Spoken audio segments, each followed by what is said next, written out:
ending financially off of something that we had created or that I had created in terms of a character. And I get business people, sure. Well, we could do this with that. We could do this with that, or we could do this with that. You know, and I look at it and goes, that's not written by John.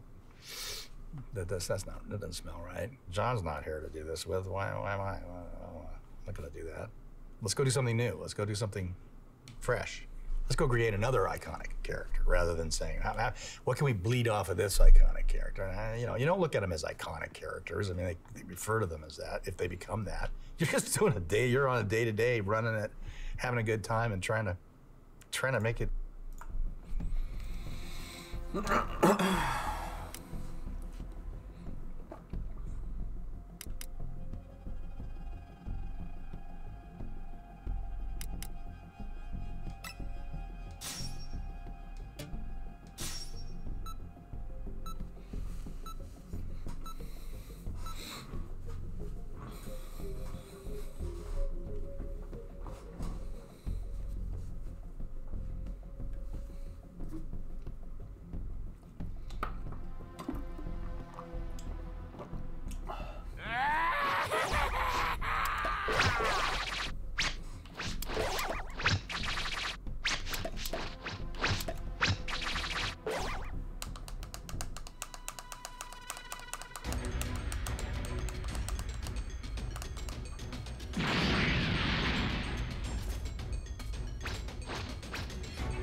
Time machine, as well as a crate of supplies. Here's how to launch. Find the power keys, then place them in the right spots.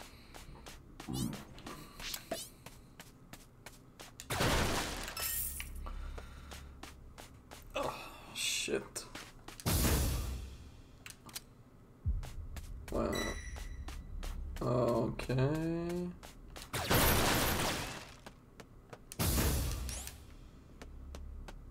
Talk about the worst fucking spawn imaginable.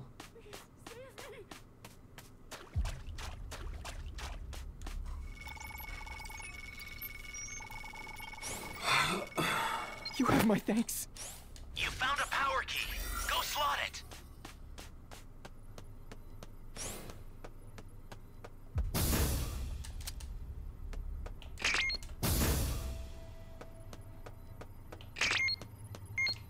Welcome. Close.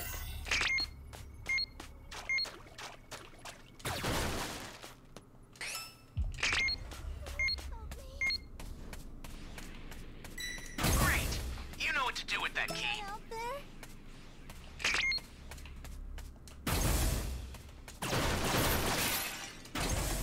This is bad. Somebody's down. Exercise extreme caution if you're going to help them. Thank you very much.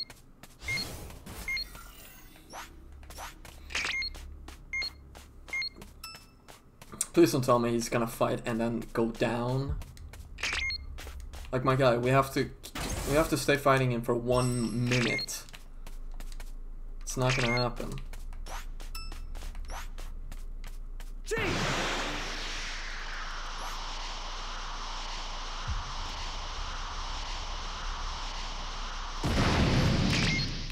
Flying Nimbus!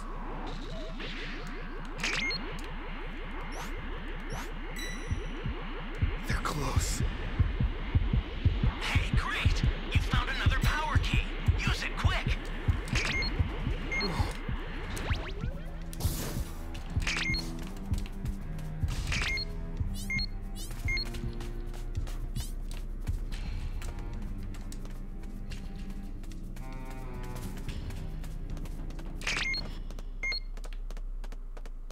That's a new power key.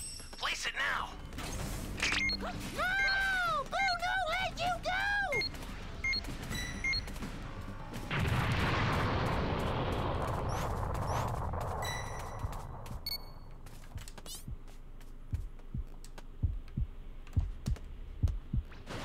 They're close.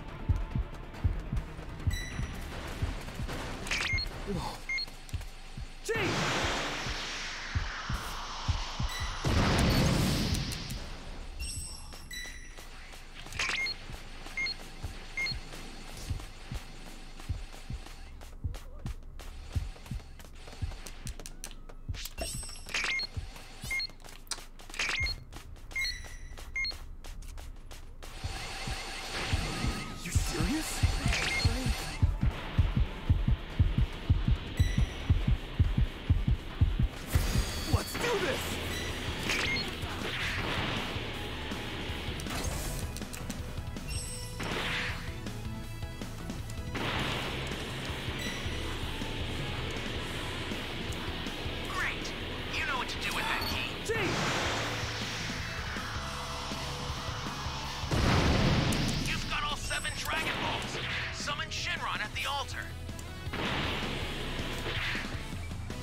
danger awaits. Think before rushing in.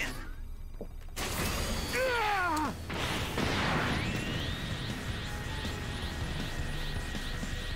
Boo Angry! The startup system for the super time machine is ready. Force Head there Shenron! now. Now it shall be done. I will grant your wish. Let's do this!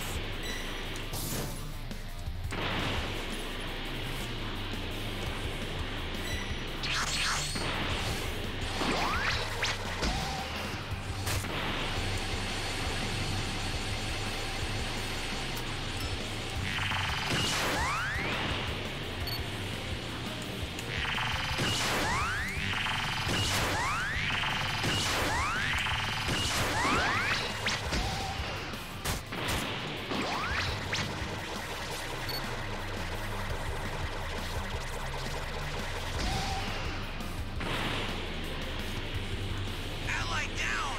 If you intend to rescue them, watch out for enemies.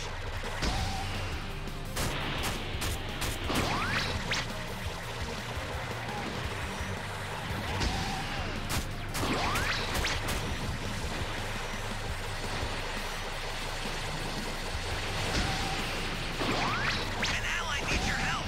We don't know what danger awaits. Think before rushing in.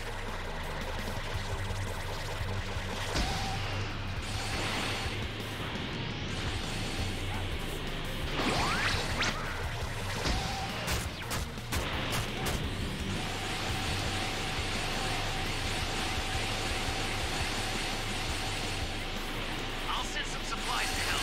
Make good use of them.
Fucking easy. Well, he is fucking like the lowest level, so. But I'm surprised he knew about Instant Rise.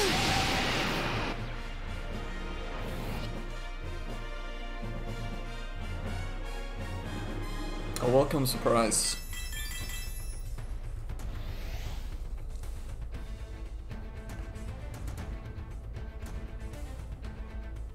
Yeah, rank 1. Well, level 1.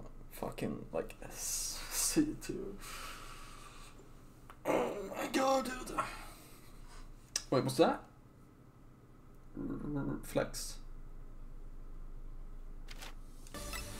Yes, sir. Damn. That guy must have had 6 priority. Or 5.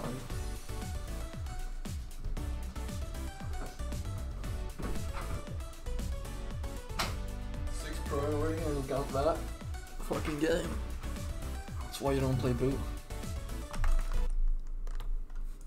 It worked.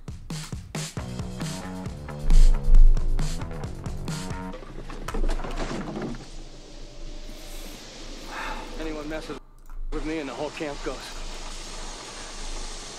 Come on, child, burn me. John and I had been talking, sometimes we'd talk about what he was doing next or what I was doing next, whatever. We got to talking about what he was doing next, this project called The Thing. He was trying to figure out who to cast in the character of MacReady. We, once in a while, hey, how about so-and-so? And he'd go, yeah, maybe, no. My best friend, brother-in-law at the time, Larry Franco, was producing it with John. And then finally one day, I think Larry said it to me first, because it was sort of like a hint, like a warning. I think John is maybe going to talk to you about playing that part. So I said, I don't know, is it a monster movie or is it a horror film? What is it? John said, no, this is from the book, Who Goes There? He said, yeah, the thing was it was a movie 20 years, 30 years ago. But I'm not doing that. He said, no, I'm doing a movie about paranoia. I know I'm human. And if you were all these things, then you'd just attack me right now. So some of you are still human. Well, we were in two places primarily. We were in Hyder, Alaska, right across the street from Stewart, British Columbia. So we were working up on a glacier 26 miles up. Pretty exciting. You could look down 3,000 feet and see a bunch of trucks down there. So just going to work was kind of fun. We were in Universal Studios on the refrigerated set. They wanted snow, of course, on the set. If you went above 28, 29 degrees inside, it would start to kind of melt, and we didn't want that. We all just sort of lived in this thing basically Monday through Saturday. Kind of reminded me of the set of Backdraft, where we were in these fires, these man-made fires, But we got so used to the cold that when you went inside, you'd take your jackets off and stuff, and you're in your t-shirt, and it was 28 degrees in there, and you were like, you're coming inside to warm up, It was a pretty cold environment.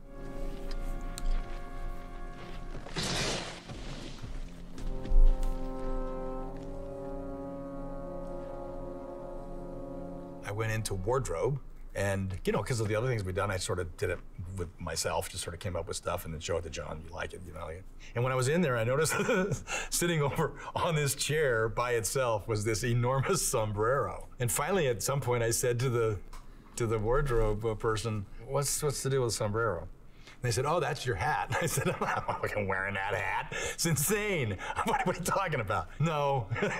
And they said, "Well, John's already been shooting some stuff with it." I said, "What?" He said, "Yeah, it's established." I said, "That hat is established with what? You're flying the helicopters. They've already got some helicopter shots." But I went, "Oh, come on. I need a character to actually hang my hat on." And I said, "That's the hat."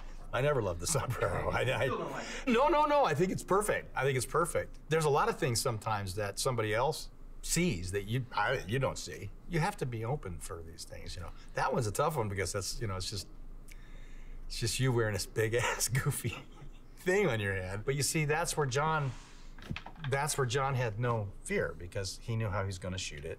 And I started laughing at it and saying, "Yeah, he's a drunk. He doesn't give a shit." So he's got that sombrero on.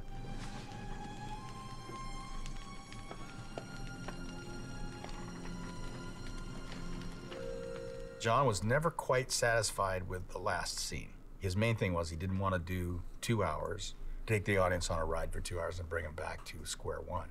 When you're doing a movie, you don't know what you got. You kind of in general know what you got, but you don't know exactly how this is going to go together and what's going to come out of it. Of course, John did almost all the time, because you got to understand, he's unlike most guys, he doing the music too. Interestingly enough, The Thing was the first time he didn't do the music, all the music, and he had Ennio Morricone do it. Many, many years later, if you watch the two movies back to back, Quentin Tarantino had Ennio do his music for Hateful Eight right off of The Thing.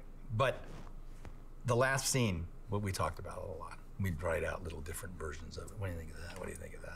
Go back and forth. And we finally discussed, I said, "John, I don't know, I know you don't want to come back to square one, but it's kind of what it is. We don't even know if we're real. We don't know. I don't think the audience can figure it out. I think that's what makes The Thing great, is you don't know. What if this already happened? Are you? How would you know?" And it all led itself down to what I finally, he said, "Go ahead." It was the last line I just said, I think it's just like, why don't we just sit here for a while? See what happens. If they could figure a way to kill each other at exactly the same time, I think maybe that's the next step there. I forget who it was I was talking to just the other day. He and his brother, they did, when the moment's right. "Where were you, Childs?" Where were you, Charles? I like that. That's iconic, to have somebody be able to hold on to that for all these years, and that just speaks to me in 100 different ways. That to me was John at maybe his absolute peak as a director. That's really good filmmaking.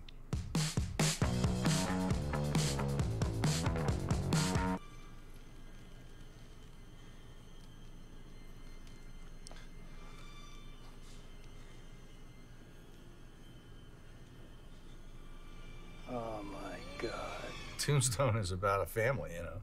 Family of people that lived during a time when organized crime was being formed in the United States, and it happened to be in the West, and it happened to be those group of cowboys coming from Illinois, coming from the East, sort of a Quaker world. That's why they looked the way they looked, wore the clothes they wore, the hats especially. Tombstone, in terms of Westerns, was really exciting and different. A wonderful script written by Kevin Jarre. He drew most of what he wrote from periodicals and magazines and stuff. I talked to him a lot about it. He had this great way of understanding how these people spoke and lived, which I'd never seen before in a Western.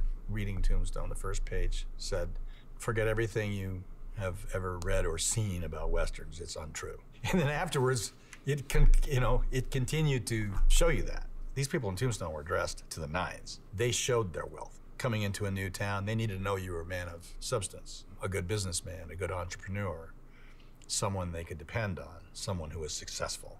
It was these things that I found in Tombstone to be the things that you wanted to learn about from the audience's point of view, how they spoke and why they spoke that way. One of my favorite things about Tombstone, when I read it, I said, man, this is really great screenplays. During the middle of the conversation, everybody stopped and they looked up and they started to applaud. And that's what people used to do.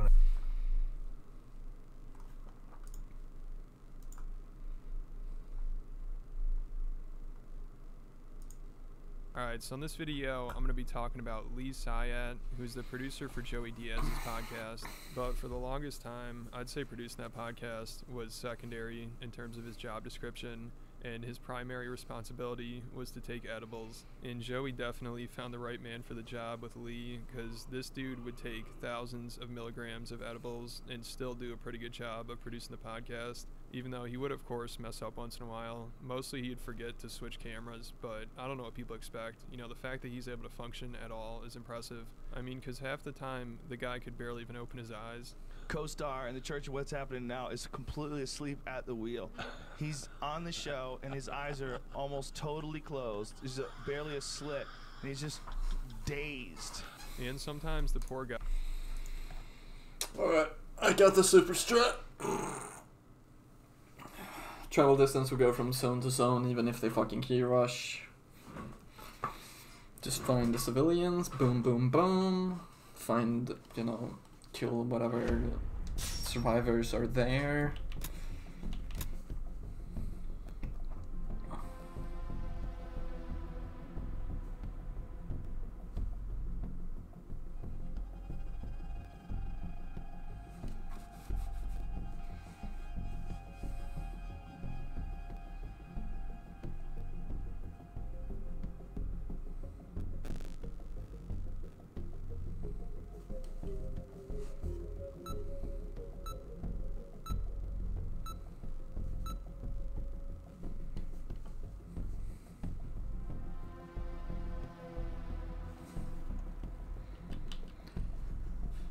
Just gotta get diamonds. I must commend you on making it this far without dying. Here, I'll help you out a little. I won't use my hands. Mine.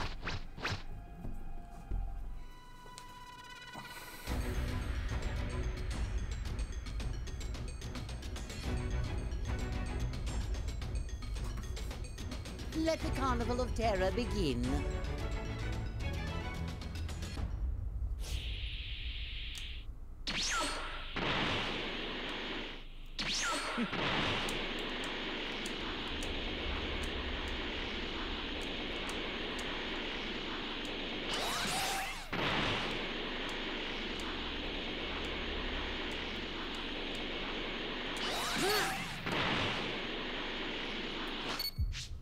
There you are. Is anyone out there? Now! Give me the Dragon Balls. You have my thanks.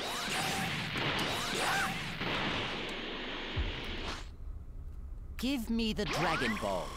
I don't know what you mean. If you do not have them, then I have no need for them.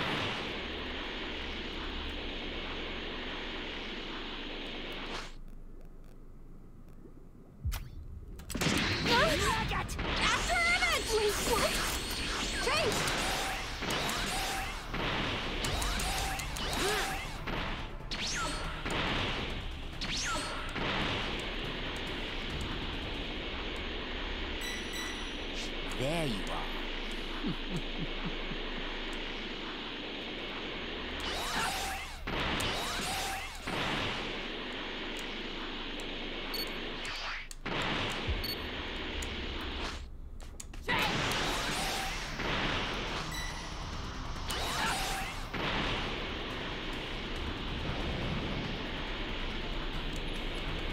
There you are.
Shall I send to hell first?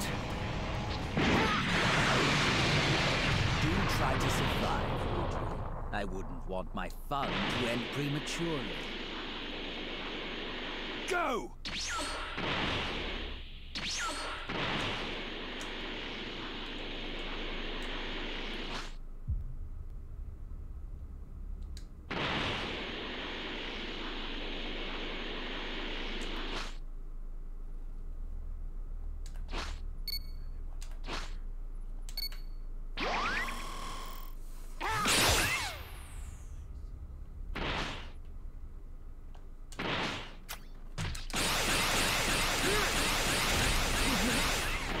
You simpleton!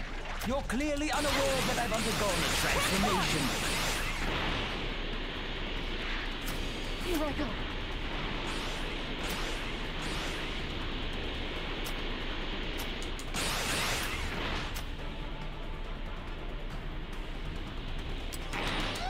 After image! Oh, my apologies. You won't be able to cheat death again once I've torn you into a million little pieces. I don't seem to know my... You won't be able to cheat death again once I've torn you into a million little pieces.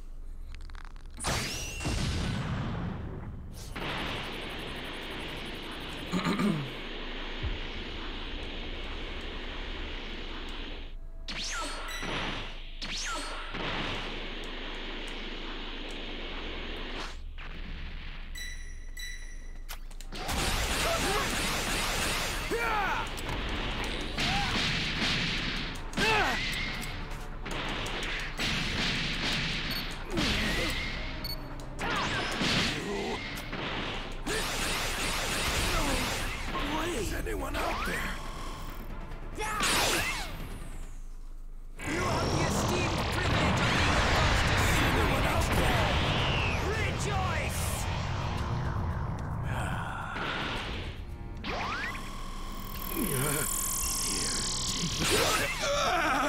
You have my thanks. I certainly hope you feel honored. You're about to bear witness to my true and final form.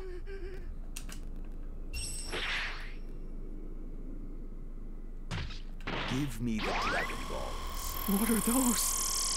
If you do not have them, then I have no need for them.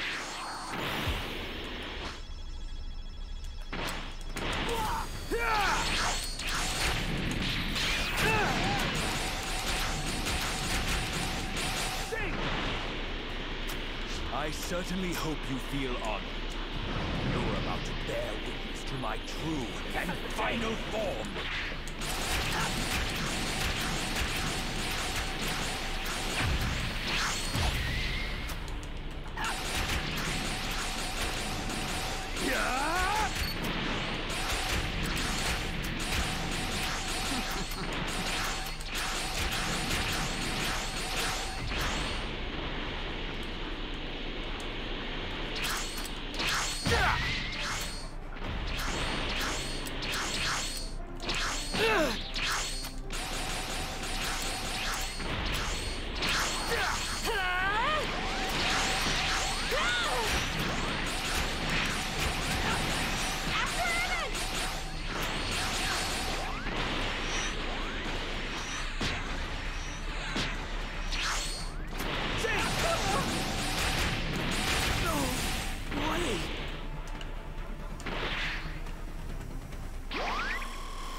certainly hope you feel honored.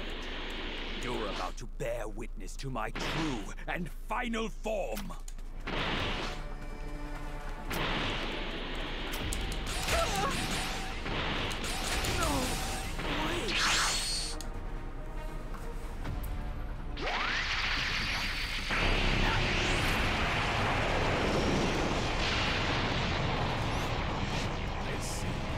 I see what's going on.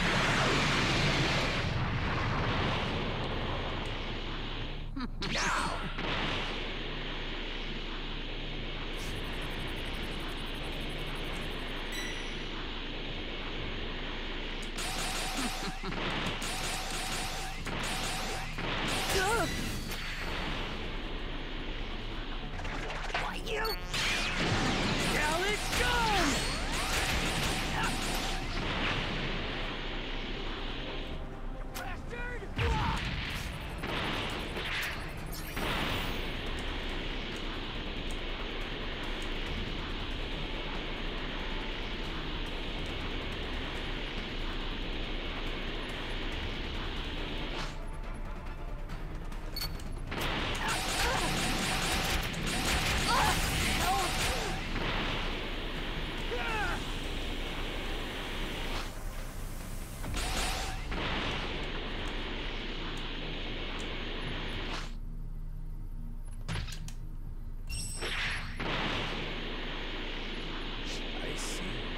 I see what's going on here.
Give me the Dragon Balls. You won't get your wish.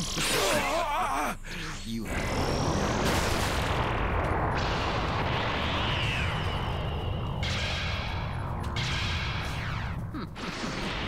You may have injured me, but you're no match for me. These are the pathetic fucking ETM gamers. I do all that and I get 2 fucking diamonds. This game sucks so bad. Like, what the fuck? Like, really?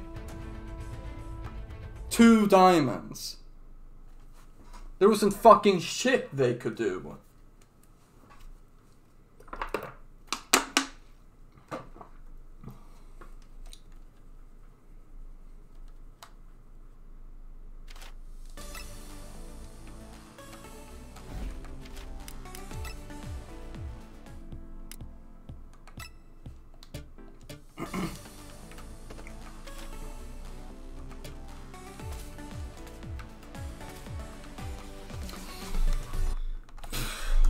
Guy could barely even talk. Like, you can see him use all the energy he has just to get out one sentence right here.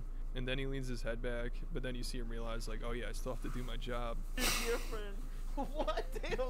What did he say? He's your dear friend. And you kicked him up. Yeah. That's sad, man. Dude, rest in peace. Yeah, rest in peace for sure, man. Yeah, and sometimes he'd forget to switch camera angles to whoever's talking, and you'd see him be like, oh shit. But nobody was complaining. You know, I don't think anybody cared. They thought it was hilarious. And like this comment says, they should have just had a split screen with a Lee cam going the whole time. Our flight, I took 10 of them before I got on the flight. I took 3 more when I got off the flight. Look at me, I'm Slim Jim Magoo today. I'm feeling good, I'm looking good, I got a good night's sleep. I didn't have much jet lag whatsoever. And sometimes if he was being too quiet, Joey would try to get him involved. but he can only focus on one thing at a time. I mean, when you're on thousands of milligrams of edibles, I think just flipping cameras back and forth is about all you can handle. You know, you can't expect the guy to follow along in a conversation. You want to do Lee? You're gonna sit there and just like a moke till what's going on with you? What? Everybody's conversing here. Yeah, you're and talking. you're fucking sitting there like a mook on a fucking string. What's going on? I never did coke. I don't know. Oh my god. I have no idea what we're talking about. And you know, I'd say he's more Joey Diaz's test subject than a producer. Like this comment says, Joey had his own MK Ultra program going on his podcast. And it's crazy because before he started working for Joey, I think he said he only did edibles once and smoked weed maybe a couple times. And Joey would act like Lee taking edibles was just part of the training for the job. And it got to the point where Lee said he needed to take at least 600 milligrams for it to even be worth it. And you know, it's gotten pretty out of hand when even Ari Shaffir is like, dude, that is crazy. But you can see Joey, he loves it. He is so proud of Lee. Like he said, he turned him into a functioning savage. He wasn't like that before he met you, though. No, but he's having a great time. You turned that kid into a freak. He's not a freak, man. I turned him into a functioning savage. The problem with the red ones, though, is I have to eat 5 of them to even feel anything. What? How much are the red ones? 125. See, 5 of those. Feel anything. Well, worth feeling. What am I gonna get a little high? No, I know. I get the feeling. I get that. But at 625 is your like, yeah. I mean, let's do it if we're gonna do it. That's what that is. Yeah, pretty much now. After 4 years of constant marijuana training. Jesus Christ. Can you hear me? It's Trunks. I've set a super time machine, as well as a crate of supplies. Here's how to launch. Find the power keys, then place them in the right spots.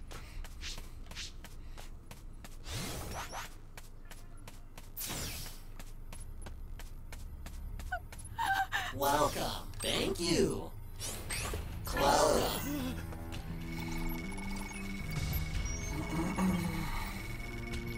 Thanks.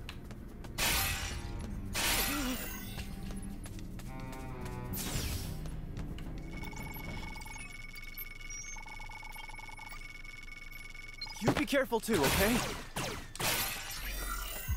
You found a power key. Go slot it.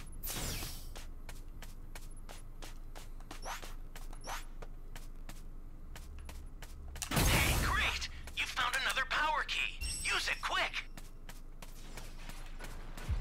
Gee!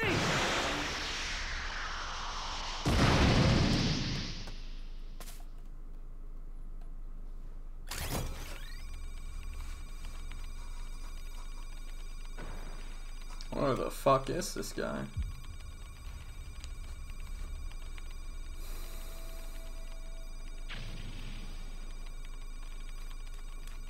He's not gonna make it.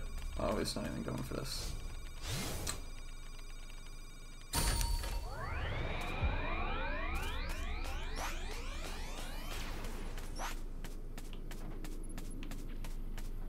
Welcome. Close. Okie doke.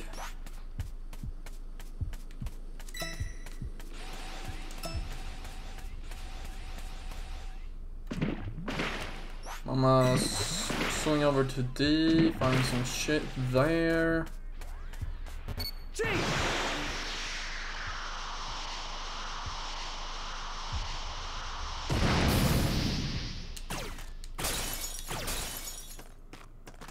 I mean, this is where he spawned, so it's gotta be some shit.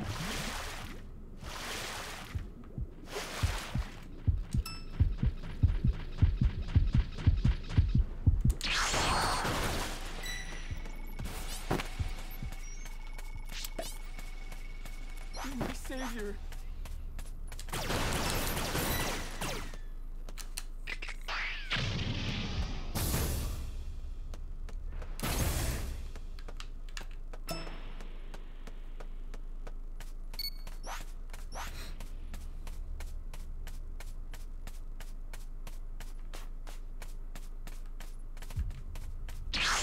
Dude, oh my.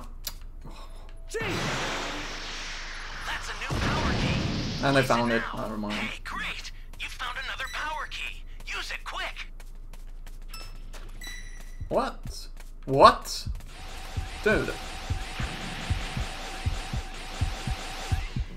Crap. Oh, he's not even coming here.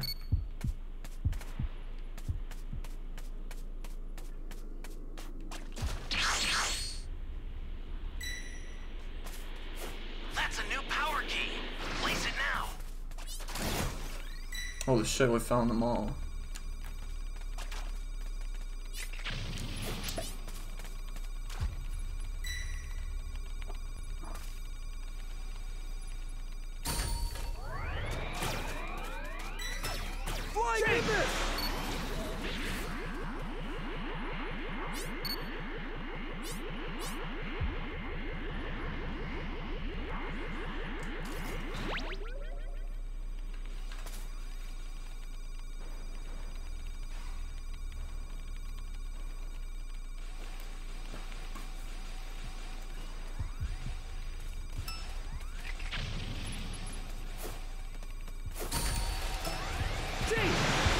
Uh-oh, close.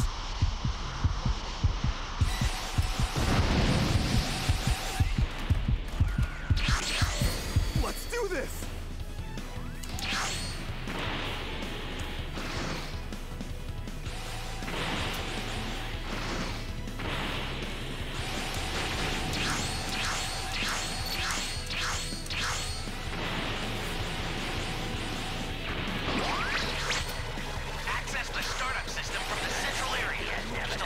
Come on, do your fucking super. They're close. Flying Nimbus!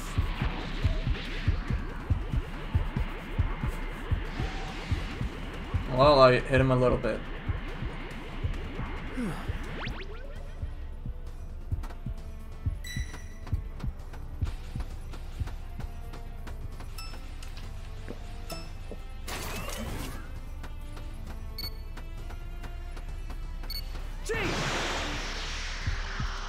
Serious?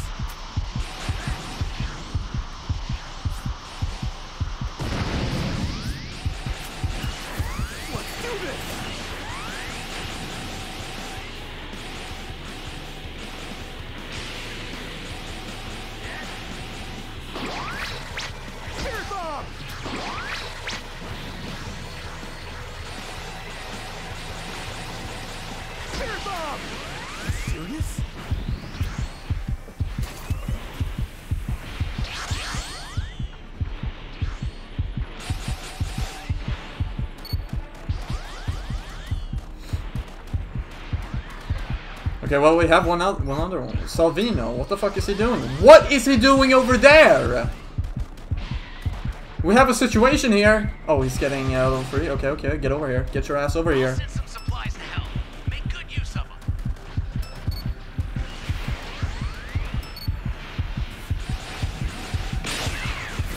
Let's do this. Spirit bomb. Spirit bomb. Uh-oh. Damn. Fucking piece of shit.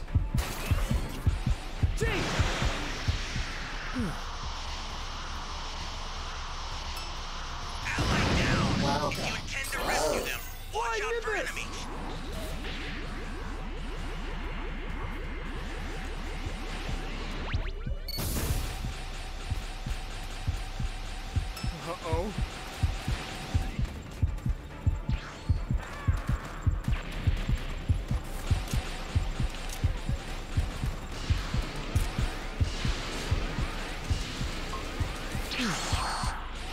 Thanks, close.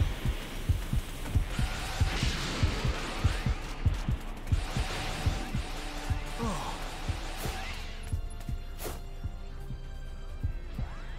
They're close.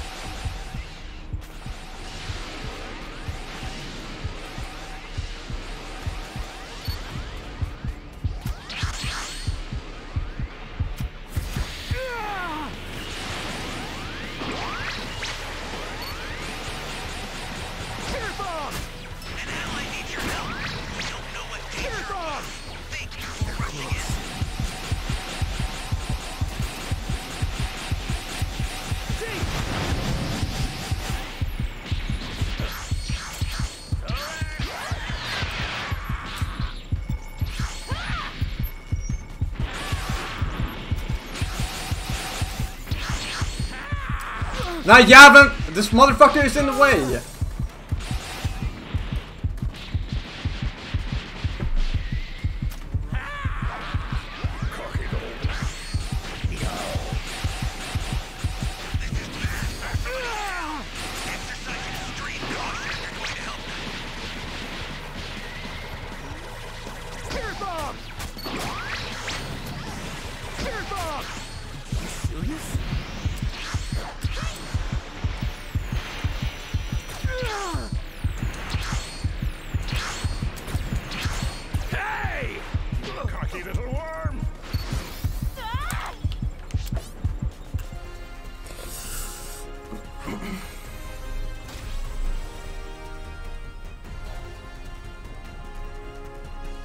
Nice.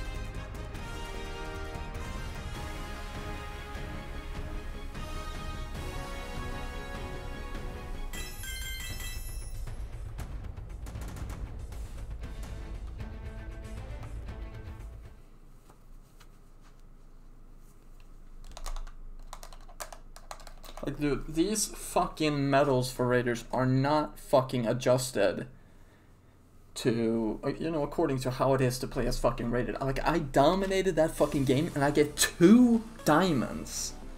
They didn't even get to the STM and I get 2 diamonds. That's ass. What the fuck am I gonna do with that? That's not gonna get me to, you know, Z5 tier. The only way you're gonna get there is if you wanna play fucking Broly 24/7. Like, it's not like you're filming a documentary either. It's like you just want to do it Yeah, for it's not yourself. even You're like, I'll keep them around and see what happens. Do you think you get to 1,000? I've been to 1,000. You've been to 1,000. You've crossed the 4 digits. Yeah. Damn. The first thing I ever gave you was the 35s. I used to split the 35s in half. Okay. And then I knew that they came in 180. After about a month or 5 weeks of 35, I took it like a weight regimen. And then Joey compares it to going to the gym, but it's so funny to see guests' reaction to him because they're just like, what is going on here? Is he alright? And at least Joey checks on him during the podcast. You know, he kind of treats him like a pet. He'll be like, Lee, doing alright? Can you go outside and get some air or something? So it's wild. But before I get into that, I want to talk about today's sponsor, Factor. This is a great service, especially First Box. And thanks again to Factor for sponsoring this video. Yeah, so like I was saying, Joey would always be like, oh, poor Lee, look at him over there. You doing all right, man? You need to go outside and get some air. And of course, his response was always pretty concerning. What's going on, buddy? You all right over there? You all right over there? You want to go outside and get some air? Oh, okay. Tell me the truth. You want to go outside and get some air? And that's from a classic podcast episode right there. Theo Vaughn was the guest on Joey Diaz's podcast. It's episode number 383 if you want to listen to it. In my opinion, it's definitely one of the funniest podcasts. And I actually recently just talked about it on Patreon. But yeah, him and Theo Vaughn were great together. And I think Theo would probably say this is one of his favorite podcast appearances. And you could tell he really likes hanging out with Lee. Poor Lee. He's having a hard time. He's beautiful though. He's beautiful. He's just got the fucking Lord running through his veins.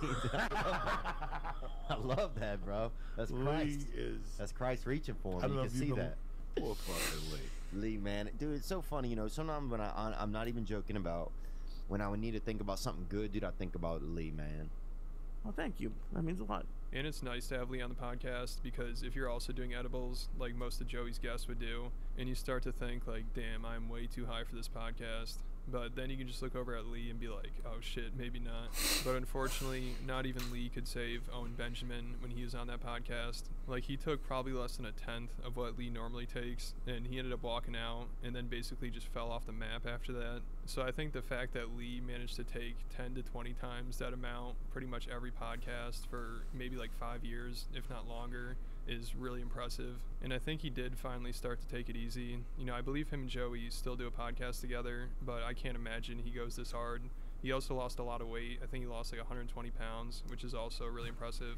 And it's just good he was able to make it out of this. You know, like a lot of people were probably concerned about him. His eyes haven't been open since I walked in here. I'm not even gonna eat tonight. I'm gonna hold off and wait and see if I can fight off the munchies. Those were Custer's last words. I mean, but what? He's got food on his shirt. Water that I spit up. Oh my God. How is there not a call to a welfare line? Can or I tell you for that something guy, too? dude? Because I love Joey Diaz, but he was actually like a virus to that man. And he'd forget to like click. He was just sitting there, snoring, sitting down, like snoring in his seat. And then Joey's like, look at this fucking idiot. He's like, you know what he does all day? He watches Sports Center. I hear his phone go, da-na-na, da-na-na. Get your shit together. I'm like, you are crippling this man. Like, Sports Center is all he can handle. He's working at... It didn't really work out like that for Owen, but for example, like Shane Gillis getting canceled and not getting the SNL gig, I'd say that ended up working out pretty well for him. Him getting canceled and not getting that job is probably the best thing that could have happened in that situation. If I get fired here, whatever, I'll just go do Joe Rogan next week and I'll be fine. Anyway, I thought that was funny. No? What? I was like, I literally... Is that what you thought? I literally thought that. Oh, okay. Yeah, I thought it would be funny. Well, it could have been funny. Yeah. I was booked up, though. No, it's fine. It was just funny to truly... That was a conversation I actually had. Really? Like, Shane obviously realizes cancel culture has only helped his career. He even admits that. But I'm sure at the time it was kind of nerve-wracking, like, well, he's getting canceled. But in the long run, it worked out very well for him. But it sounds like because of that, he doesn't really want to talk about cancel culture, since it did help his career out a lot, and he's probably glad it happened. But he's in front of Joe Rogan, so he has to kind of bash it. Like, right here, he's trying to explain why he doesn't want to talk about it. And he calls himself a victim, but while he's saying it, it sounds like he's debating whether or not to say that or say that I'm somebody who benefited from it. Here's what's uncomfortable about it, is I don't want to sound like... It's weird for me to rail against cancel culture, because I was a victim of it, for lack of a better word. You know what I mean? Why is it weird for you to rail against it? I don't know. I just... It makes me... Seems defensive? Yeah. Yeah, I'd rather just be like, look, if people bring up cancel culture, I'm just like... Honestly, I really believe it's better for you in the long run. I really do. You're a brilliant comedian, and I think your sketches are incredible, and I think it's better that you not get attached to something that's ultimately corrupting. And I don't want to be on the other side of it, where it's like, I'm a free speech guy, it's like, dude, I don't want to be... To go to that, they need to kind of interact or at least be cordial with each other. But I think Bill hosts it, so after everything that just went down, you know, the racist rant on Twitter, him getting fired, his fans attacking Bill Burr and his wife. Bill didn't really want him there anymore. So I found this post on Reddit from Anthony, like during an AMA he was doing probably a little after he got fired. He's talking about the Patrice O'Neal benefit, and it's such a bizarre post. He's saying he's not invited and he doesn't know why, but then he's like, I was instructed to call Bill Burr. I'm scared. I love Bill. Bill has given us some of the best radio ever over the years.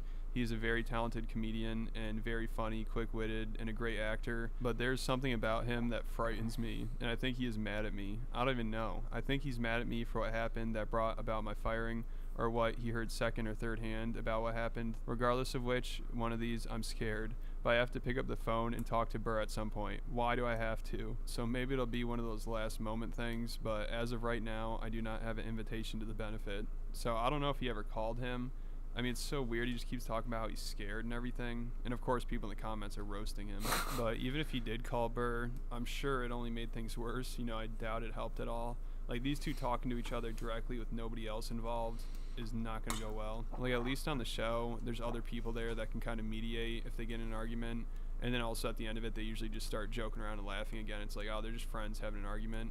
But after that, like, without anybody else there, and also I saw this comment, they made a good point that Patrice was a good buffer against Anthony's racism, but then once he passed away, Anthony went completely overboard and got way more blatant with it. So without him, these two cannot tolerate each other at all. And then the whole thing with the...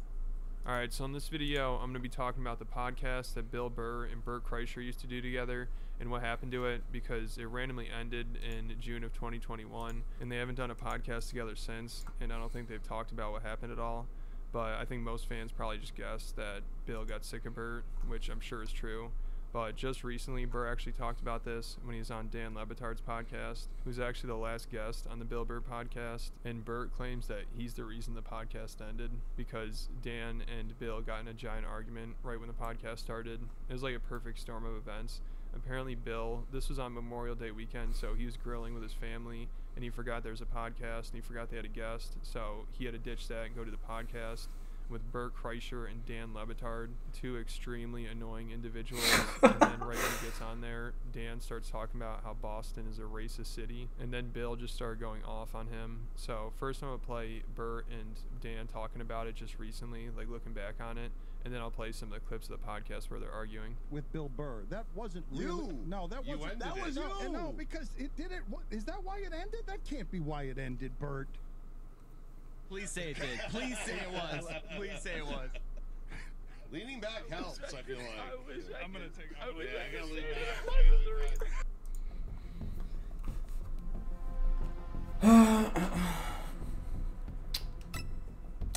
Ba, ba, ba, ba. When I kissed you, girl, I knew how sweet a kiss could be.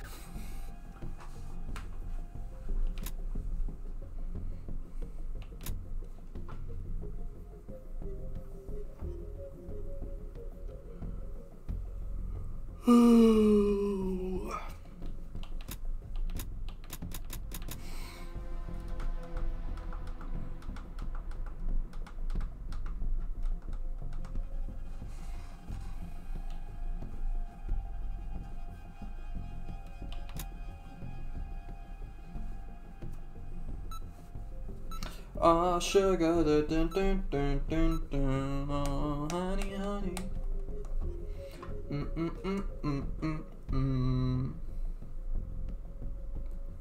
You are my candy girl.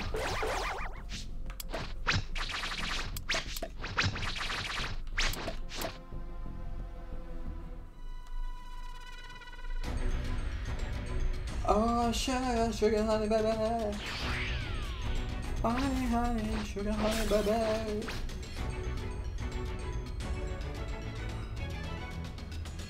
Can you hear me? It's Trunks. I've set a super time machine, as well as a crate of supplies. Here's how to launch. Find the power keys. And place them in the right spots. Flying Nimbus!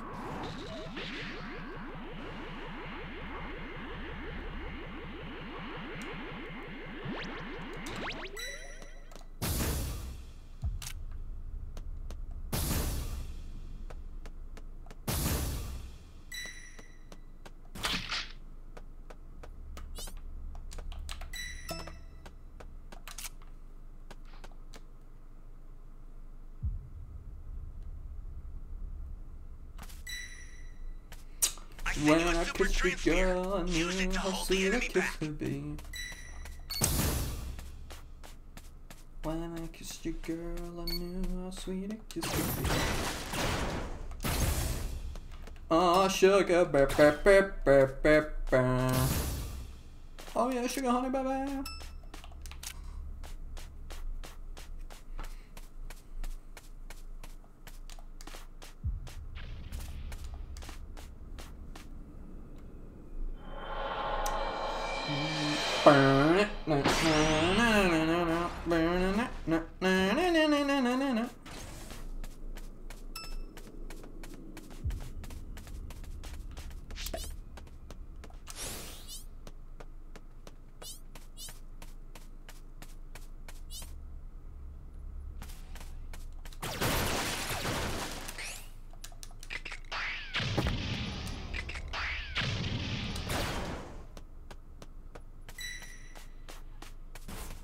Dude, what is going on with finding the keys? Okay. B. Oh my god. Well, I just gotta hope it's one of the boxes in here. I need help! Oh, sugar, sugar, honey, baby. Sugar, honey, iced tea, baby. Damn, we the super transfer is fucked. Not to that guy. Thanks. Why does he pick it up if he like my guy? Just look at how you fucking played. Is that really something you're like, man, that was really fucking good. Place it now. I showed that fucking Broly a thing or two. And now he's just like, are you gonna get away? He didn't, so he just gave him fucking evolution. He doesn't have any escape tools, so I don't know. This fucking guy, man. close.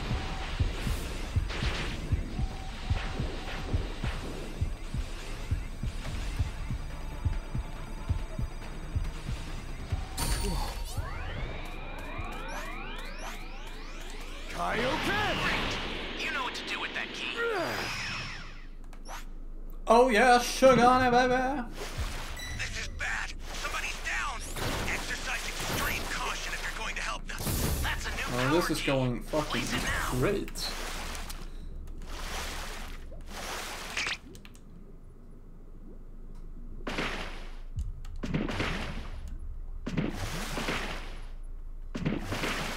Well, if we can hurry up with the keys.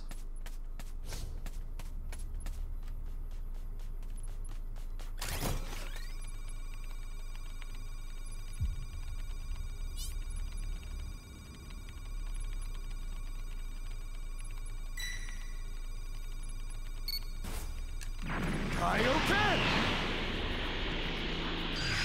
Flying Nimbus!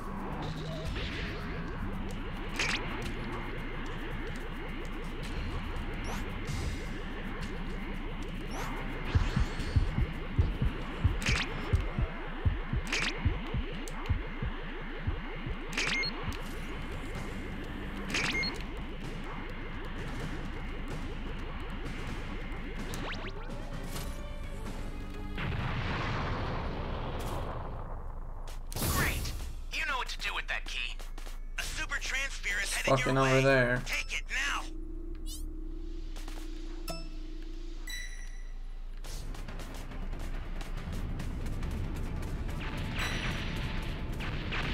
An ally needs your help. We don't know what danger awaits. Think before rushing in. Kaioken!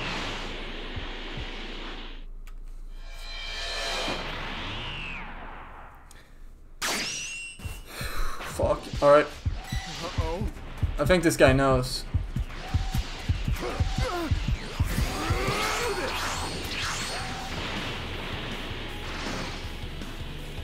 The startup system for the super time machine is ready.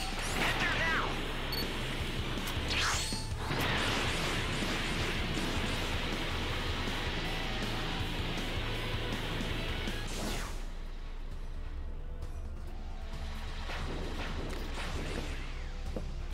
Okay. Got a couple of boxes here. Hopefully a barrier. Recovery. Thing. Or not. That's fine.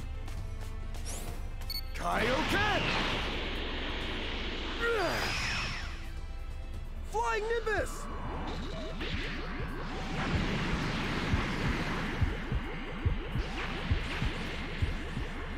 Okay, I will be the backup. Or maybe I'll go in. Fuck it, I'm going in. They're close.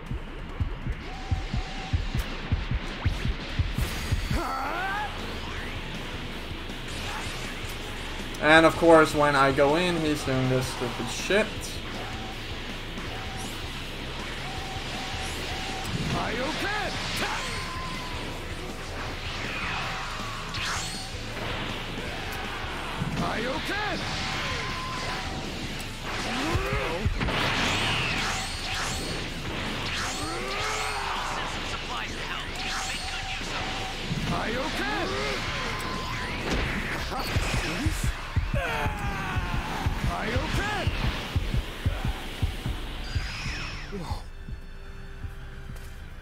Well, I did something.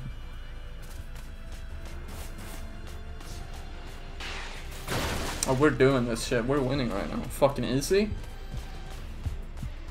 Wyvern the... Okay.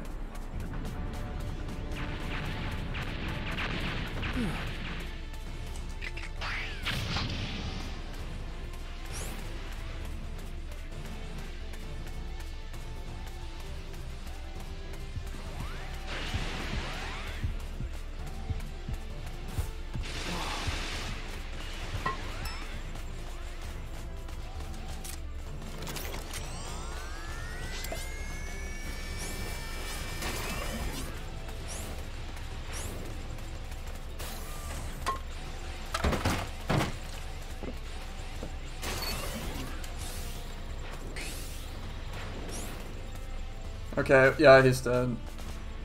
Kaioken!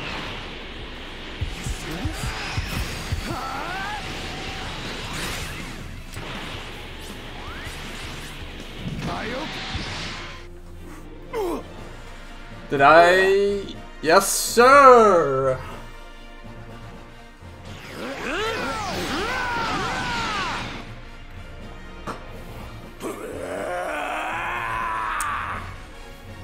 Yeah, that was a pretty okay game. Noise Puppets.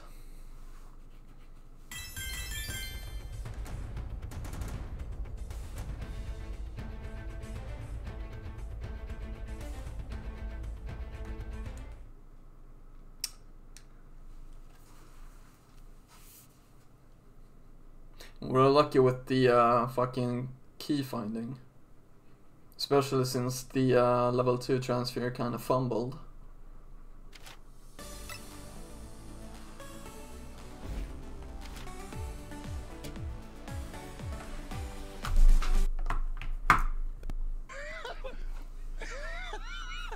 So you're serious? You invite me on and we blindside Bill Burr during a barbecue and he was mad about it and that's it? It ended a popular podcast? I thought it would go so much better. He was, you know what's so funny is that was the second to last time I've spoken to Bill. Oh no. You've ended a friendship. Ended a friendship. Oh no. Oh my god. And so I haven't, and so it was, I think it was probably more, I don't know what happened. Bert, I went in knowing do not provoke Bill Burr, do not provoke a comedian, it will go very poorly for you. I spent the entire interview backpedaling, but he got very angry off the top about the idea that Boston might have some racist tendencies. He was extremely on me. But isn't he always? It was a side of Bill. Like I've known Bill for a long time. I've been friends with Bill for probably 20 years, 20 plus years. I'll always be friends with Bill. We have not talked in a while, but I'll always be friends with Bill. I love Bill. I respect him. But man, that was a ornery interview. Like I think what was happening was he was grilling out with his family and forgot that we had a podcast. So it's crazy. That was one of the last times Bert even talked to Bill. Wow, that's so actually Bill, after that 1 minute and 30 was like, seconds. I need a break Nice. from this guy, and he was really annoyed that last podcast right from the start. No more Broly, please.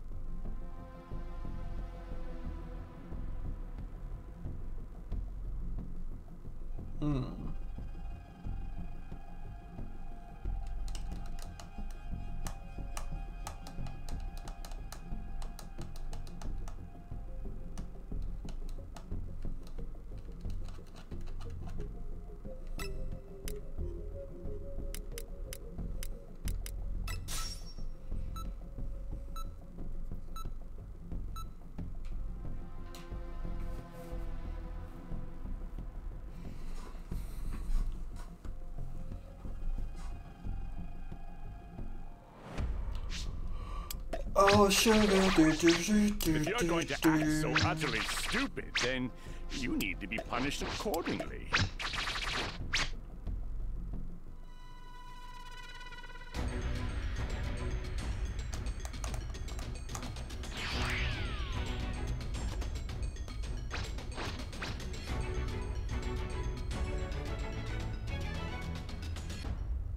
Can you hear me? It's Trunks. I've set a super time machine, as well as a crate of supplies. Oh, sugar.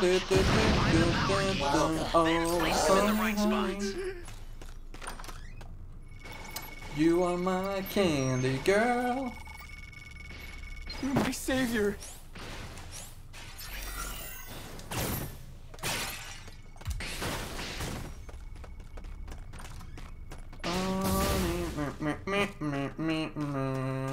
Sugar, sugar.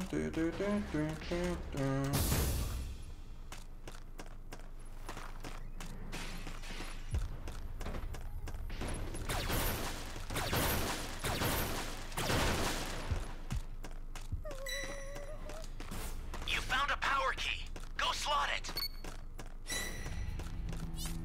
That's a new power key. Place it now.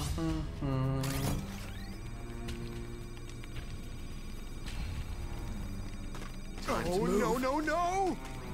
Dude, we can do it! Why did he leave? We had, if you would have stayed, we would have had enough time to get it done. And escape. Fucking pussy, dude.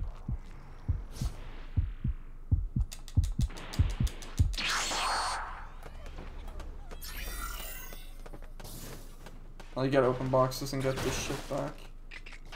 Welcome.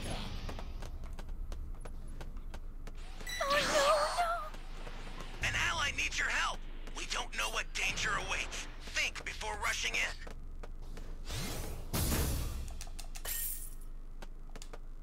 When I kissed your girl, I knew how sweet a kiss could be. Knew how sweet a kiss could be.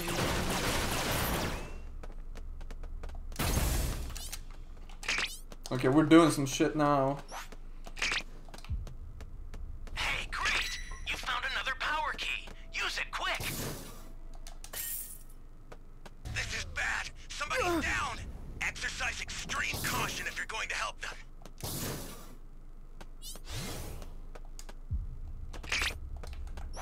You bore me. Are we done playing around? Okay, you know what? I'm gonna set this key. He's gonna get it. Boom. Will you take a look at this? Another moron who doesn't know their place.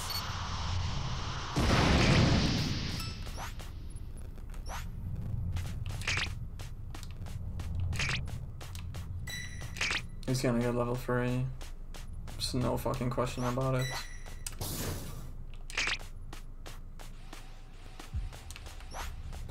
It's gotta be this fucking corner cave. Maybe?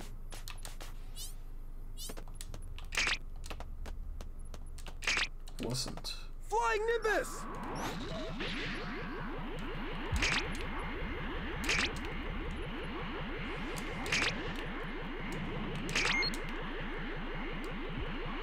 Great! You know what to do with that key. Hey, great! You found another power key. Use it quick.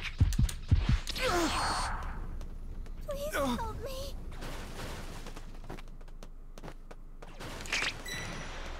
Okay, well, job done. We found the keys.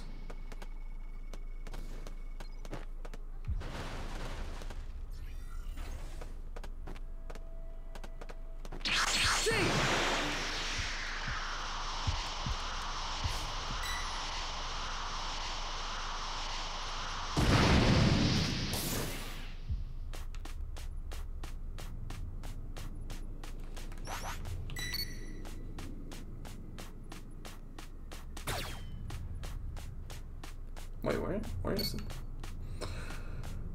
Okay. Good shit, good shit.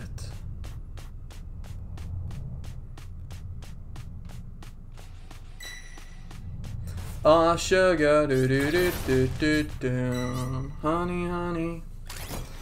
And he's gonna lose 4 Dragon Balls. Do we have any others? We don't have. That's the only ones. Fuck. Wait, does the Raider have the other 3? Oh, he's getting away! Eureka, he made it.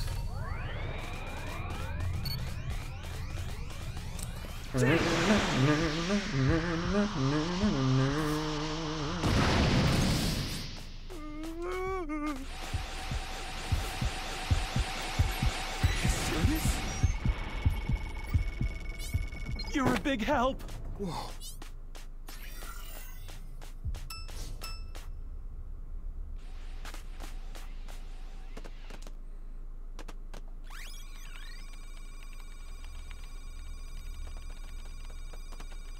Access the startup system from the central area.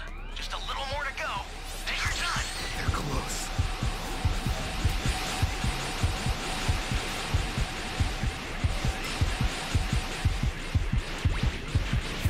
Let's do this!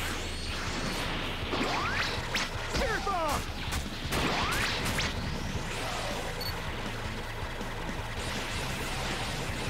Spirit Bomb! Are you serious?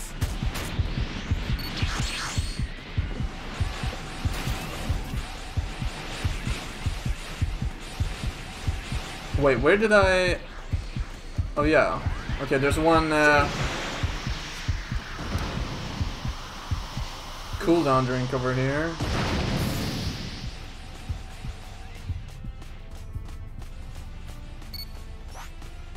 It wasn't the I cave. need your help.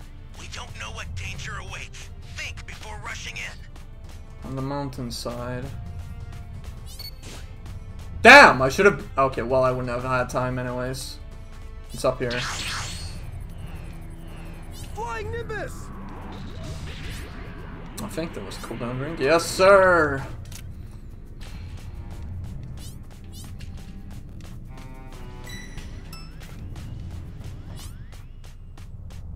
Okay, well, I'll be able to handle whatever's next. I'll send some supplies to help. Make good use of them. You've got all 7 Dragon Balls. Summon Shinron at the altar. T! Uh-oh. Let's do this! How the fuck did he see me, dude? He's staring up into the fucking sky?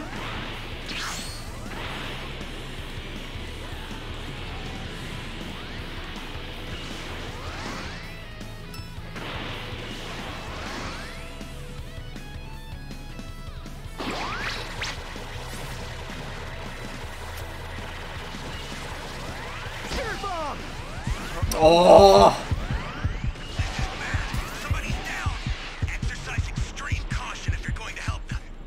My God, what the fuck is that?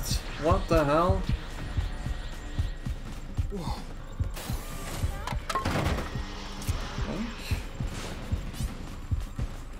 You serious?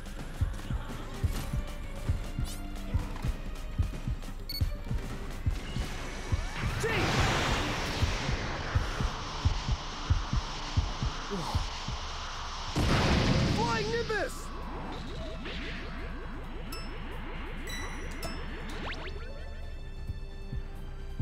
You serious?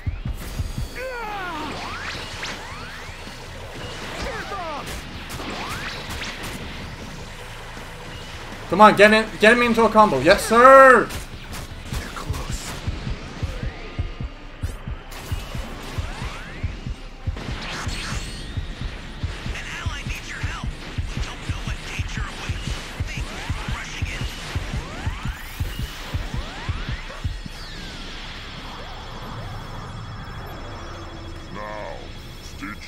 Bro, he's gonna die before the level 4 even gets here.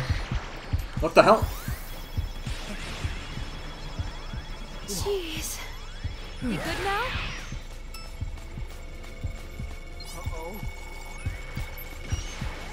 I'm Sakura.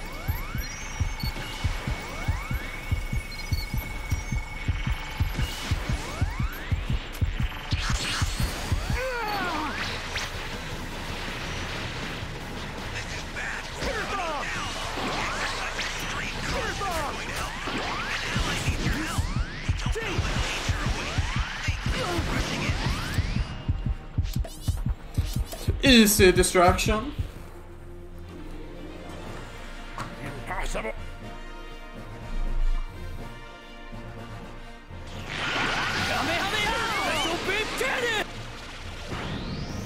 No one does this to me.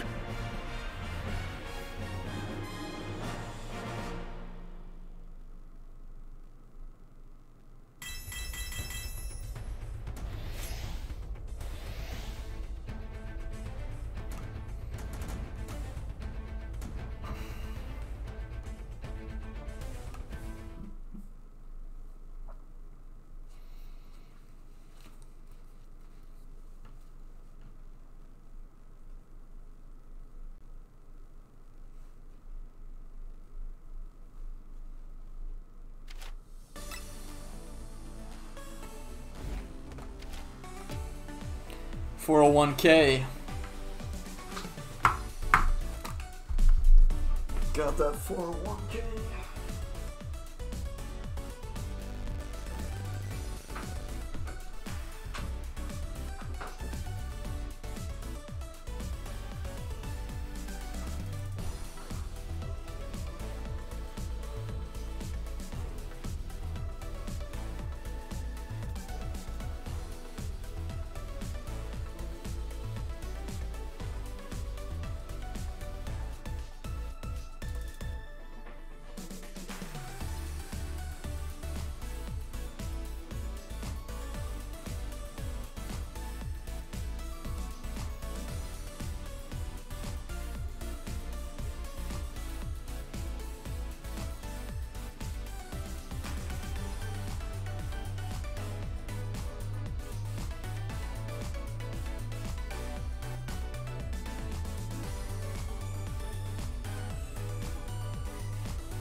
6 out of 8.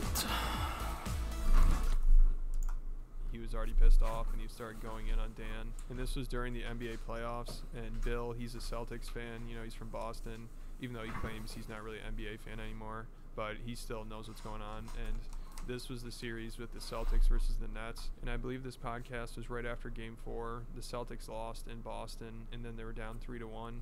But during that game, a Celtics fan threw a water bottle at Kyrie Irving, and he called the fans racist in Boston. He said it's a racist city. So when Dan joined the call, he brought that up right away, and Bill just went off. Oh, and we have a wonderful guest who already came in hot. The real hot take about the city of Boston. Oh, the white people, because then they get to act like they're not racist and there's no issues in their Mayberry. Live from the Andy Griffith show, but up we got Dan f***ing Liebetard. Go ahead, Dan. Go ahead. What do you mean? Go about how woke you are. No, you came on the podcast here. We interrupted you. You were grilling, and you didn't want to stop grilling, and now you're on the podcast. And by way of saying hello, I just said that you seemed a little upset today because we had interrupted your grilling, and also because the city of Boston had lost the moral high ground after throwing a water bottle at the very end. They had done so well. The bar was so low, Bill. The bar was so low. It was just Kyrie Irving said, please don't say racist or do racist things out loud. What happened? I didn't watch because, you know why I didn't watch? I don't like watching those Ocean's 11 basketball teams. Brad Pitt, George Clooney, Matt Damon. We still need another piece. Here comes Don Cheadle. And then they're walking around acting like they're winning championships. That is pretty funny, and I agree with Bill. That stuff is annoying in basketball. I hate seeing that stars just going to other teams that have stars. I like when players get drafted and they stick with the team and then they build the team from there. But everyone just likes to jump around, especially Kyrie and Kevin Durant. They're the worst at that. And those are the two players that are on the Nets, along with James Harden. But that team really didn't do much, and then it fell apart. And most of those teams don't really work out anymore. But before Kyrie went to the Nets, he played for the Celtics for a little. So Bill brings up that's probably one of the reasons why the Celtics fans are annoyed with him, because that team didn't do very well. Then he just left for a super team. And now that team's about to knock. So bongo, bongo, bongo, I don't wanna leave the Congo, no, no, no, no, no. Bingo, bango, bongo, I'm so happy I refuse to go.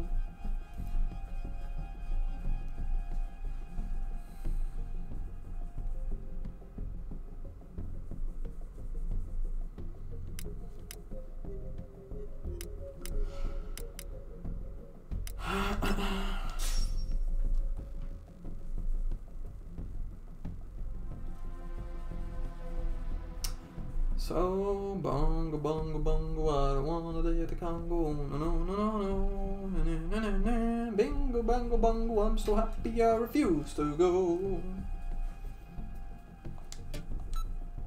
Oops.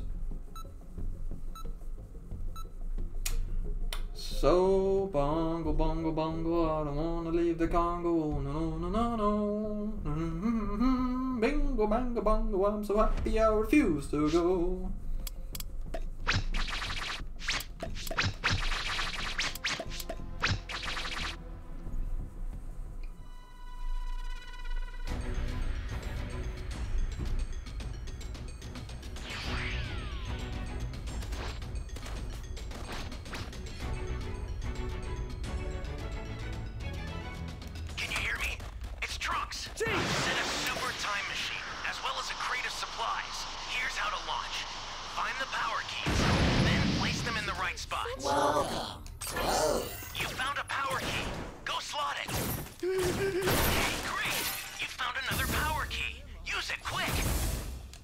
Bruh.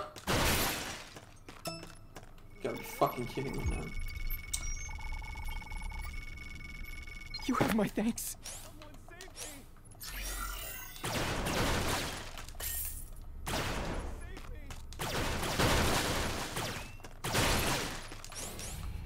Oh shit. I needed one more.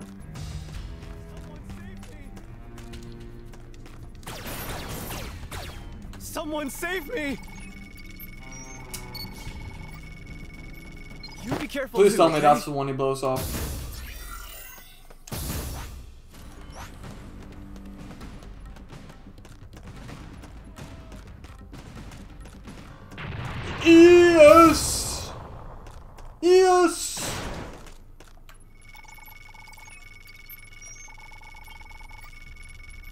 You're a big help. Fuck.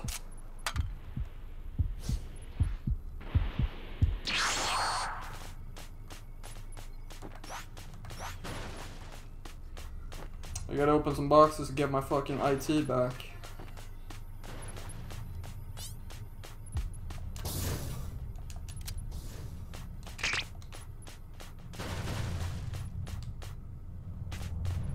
Seconds, 60, 7th, 80, I mean. Welcome. That's a new power key. Place it now.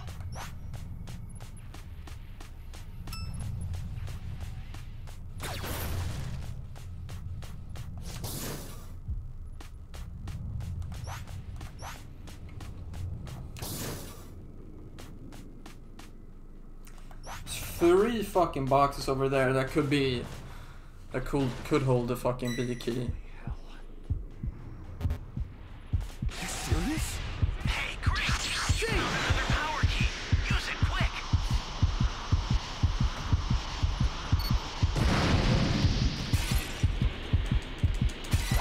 Fucking. How the fuck did he turn the camera that fast, bro? Cocky little worm. Uh-oh.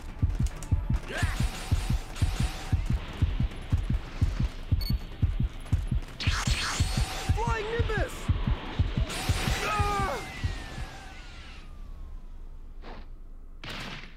That's unfortunate. Uh-oh.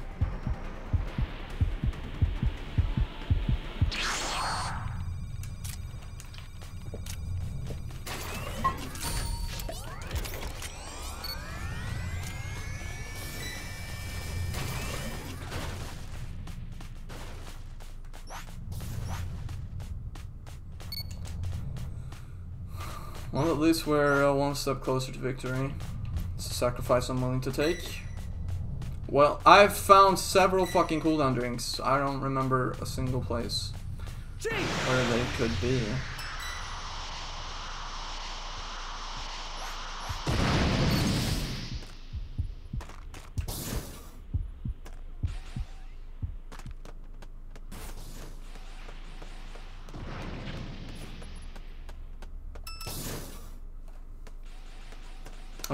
Okay, I know where I left one actually. It's all the way over there.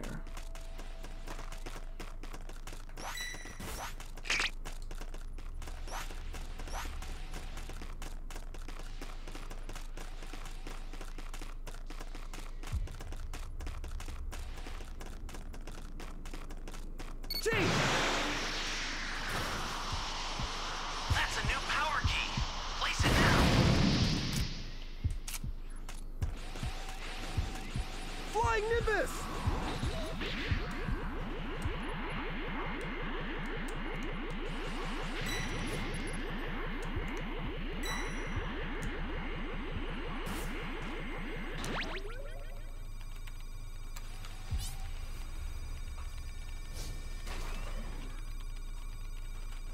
The startup system for the super time machine is ready. Head there now.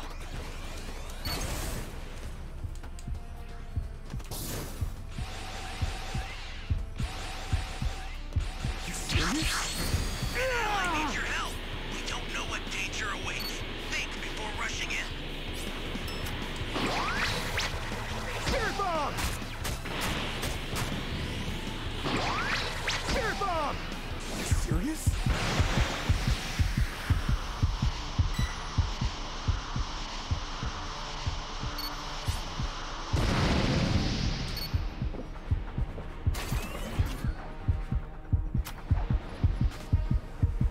Ally down.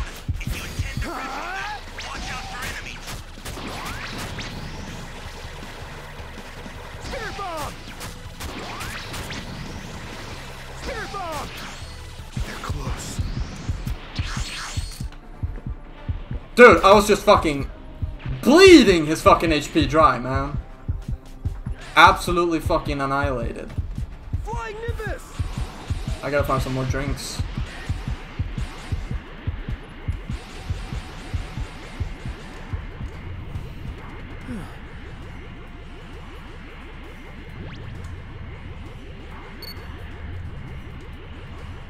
gotta be something here. I'll send some supplies to help. Make good use of them. Oh well, whatever.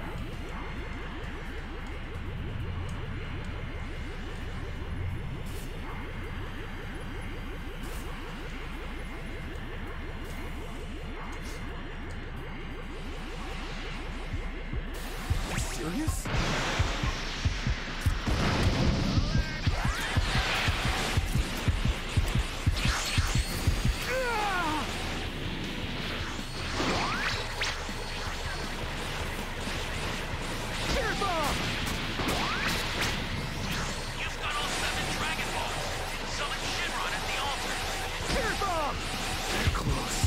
Well, I'm dead.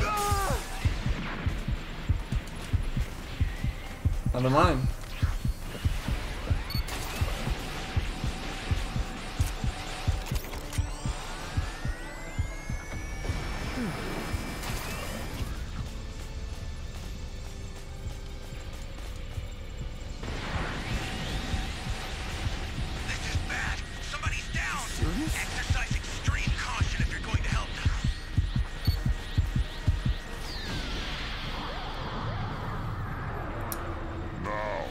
Shall be done. I will grant your wish. Cannot escape the inevitable. Let's do this! Cannot escape the inevitable.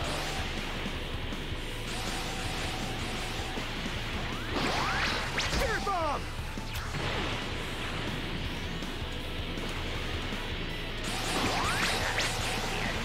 Spirit bomb! They're close. You see. Impossible.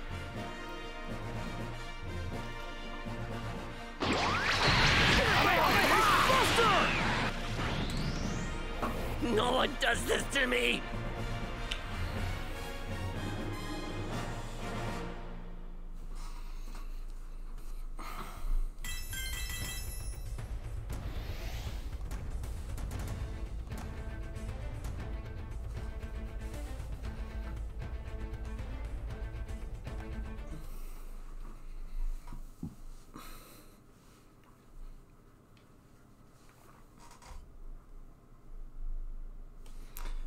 Oh, sugar, burp, burp, burp, burp, burp, oh, honey, honey, you are my candy girl, and you got me wanting you. Oh, sugar, do, do, do, do, do, do. Honey, honey, sugar, sugar. Svinninge-Udd. Out of the playoffs. What? Do you know why the guy threw the water bottle? Maybe he threw it because we gave up the team to bring him in, and he was all moody, and we lost all our momentum, and we're still trying to rebuild. What about that aspect of it? There is that aspect. There is that aspect of it. Pretty there close, are pretty plenty of close. reasons to be mad at Kyrie Irving in Boston that have Oh, no, that's not that. You know something, dude? I want to know where you live. Because I'm not saying Boston isn't fucking racist, but this bullshit that white guys like you try to do, that racism exists only in the South and in Boston, Massachusetts, is a crock of shit. So don't come at me, Dan, with, oh, Boston. They're making all white people look bad. Hold on. Get out of Just for the here. record, Dan Levitard's Cuban, and they are way more racist than white people. Who came at you? Nobody came at you, and I know America's racist. I believe. Well, then stop with this. Oh, Boston again. Get the. Who came at you with anything? Happened around a month ago, like the most recent episode with Colin Quinn. He brings up the Lauren Boebert Beetlejuice scandal thing where she was vaping at the play and then groping her boyfriend. And he said it happened just the other day where she was vaping at the play and then groping her boyfriend. And he said it happened just the other day, but this happened back in mid-September. So their fans are definitely starting to lose interest. I think people are checking out because, you know, you can just tell this is on cruise control for Bert and Tom.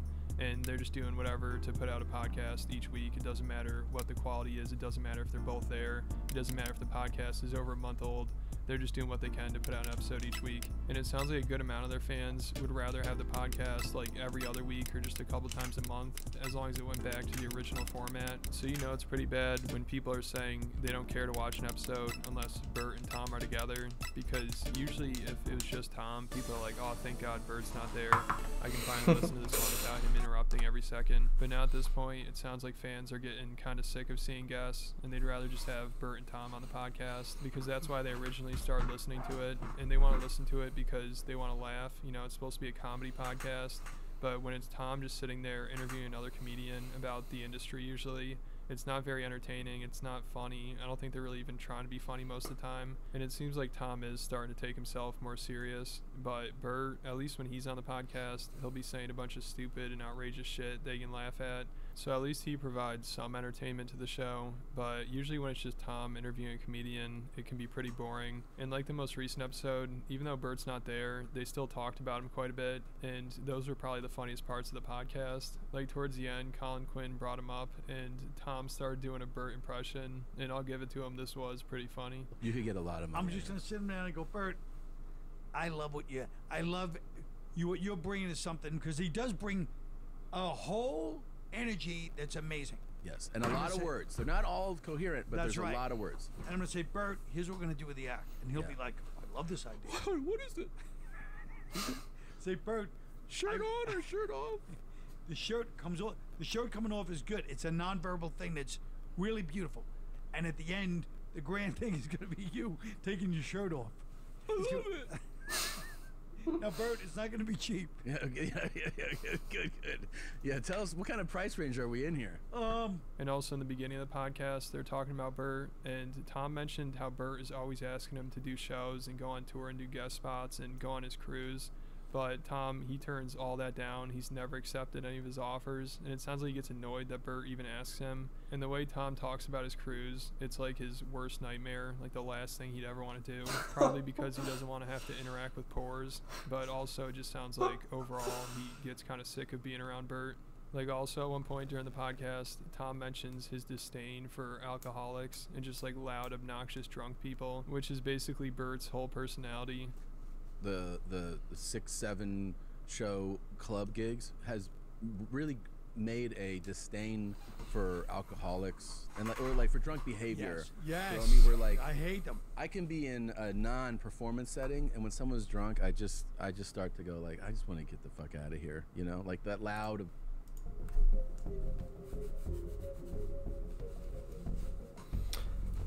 Oh sugar, do do do do do do, honey, honey, you are my candy girl.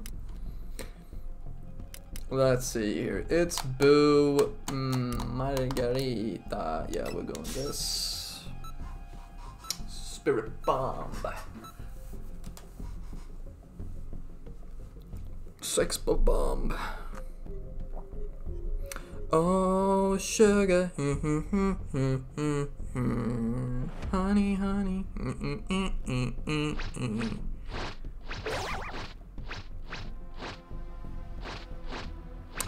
You are my candy girl.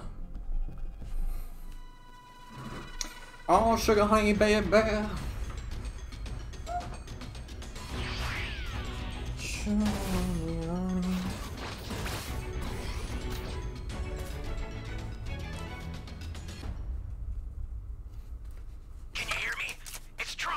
I've set a super time machine, as well as a crate of supplies. Here's how to launch. Find the power keys, then place them in the right spots. You found a power key. Go slot it. Oh, sugar. Honey, honey. Do, do, do, do, do, do.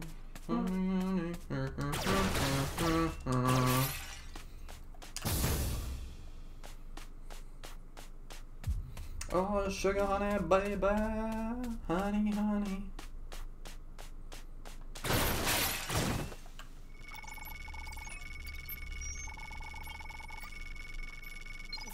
Thanks. Oh yeah, sugar.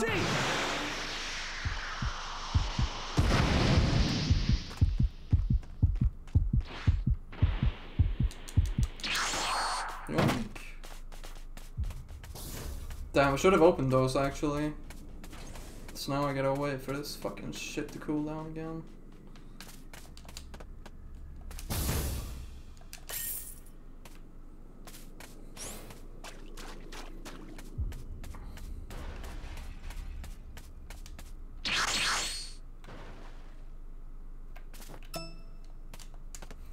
Dude, I just need to find one cube. It's gonna be easy. It's no fucking problem at all.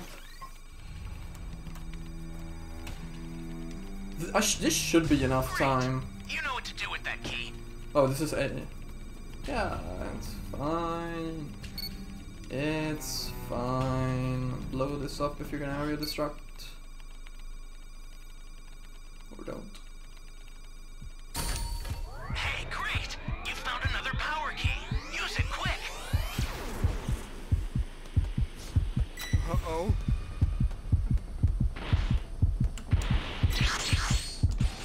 Flying Nimbus!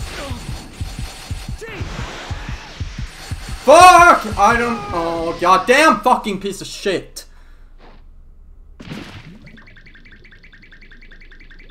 I'm dead.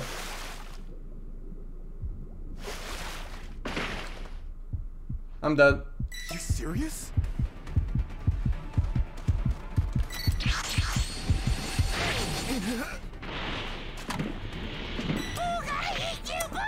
Why does it go there of all the fucking places?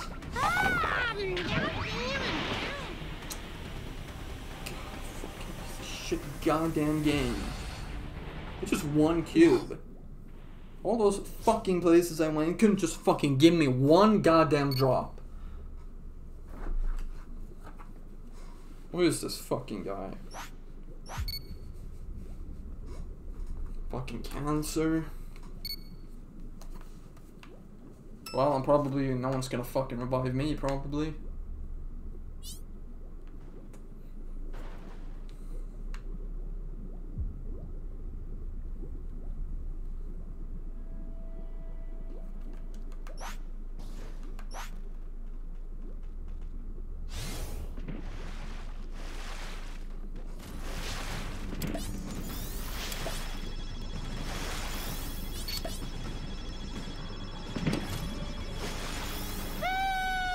You're helpless.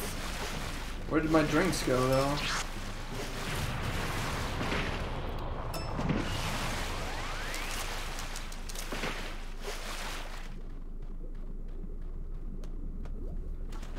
Is he coming back?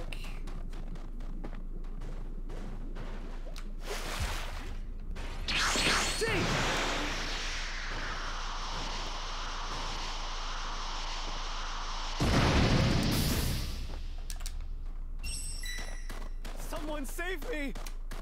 5, 6.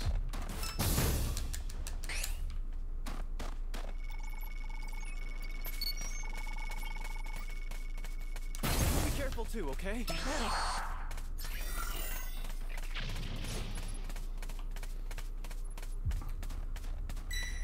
Barrier.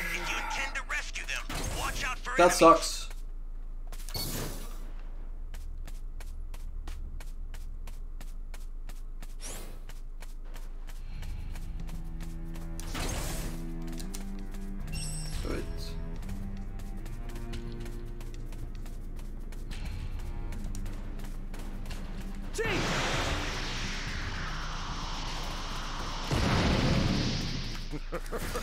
Hold back! You've got all 7 Dragon Balls. Summon Shinron at the altar.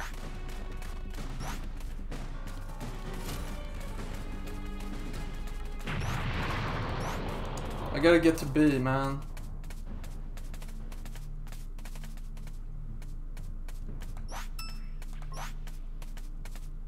Great! You know what to do with that key.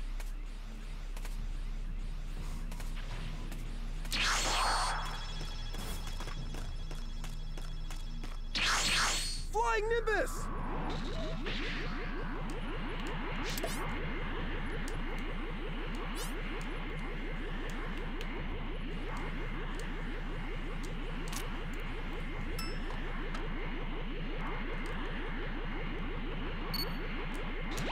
Gee!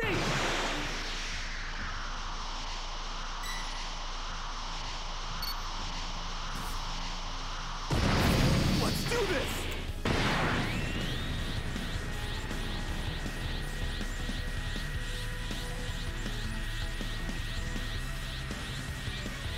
Come forth,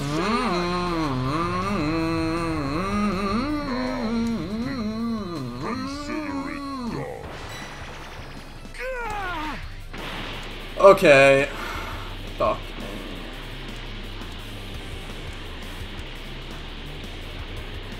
An ally needs your help. We don't know what danger awaits. Think before rushing in. Hey, great! You found another power key. Use it quick.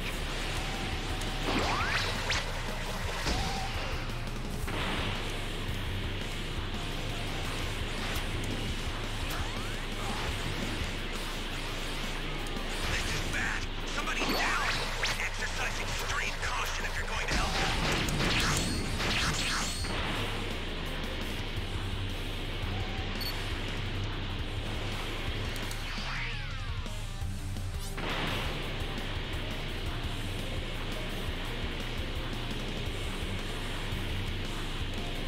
Ally down!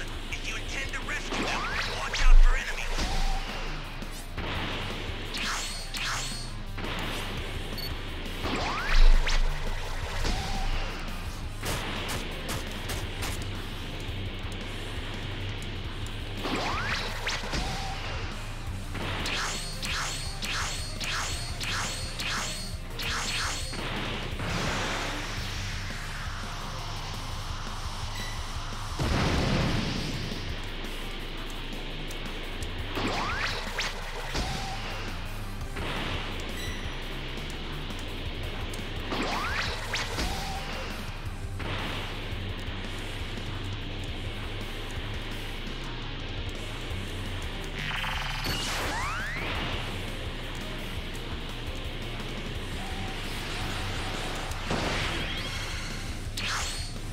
An ally needs your help. We don't know what danger awaits. Think before rushing in.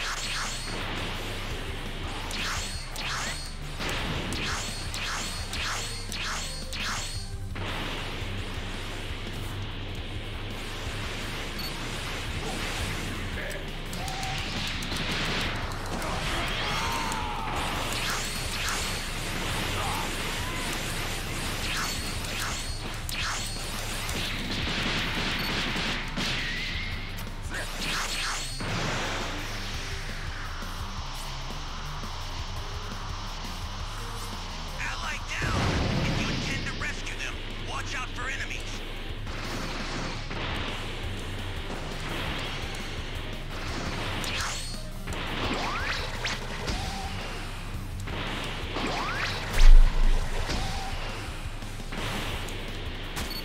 The startup system for the super time machine is ready. Head there now. This game has a real funny way of using the fucking crosshair for aiming.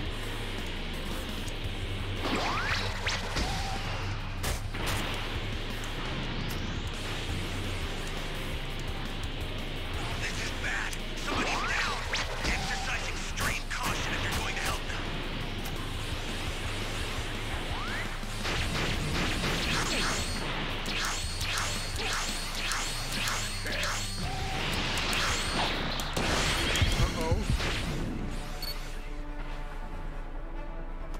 Like, this is what happens when you have no fucking escape tools and you're doing some risky shit. Like, dude! You have to... Don't fucking do it if you can't get away! And he fucked that up, and yeah. Fucking hell, these fucking teammates.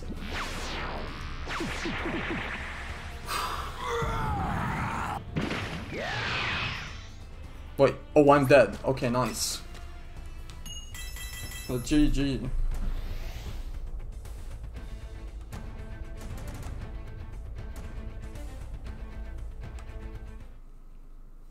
Like, there's too many fucking retards on the team. They don't know what they're doing.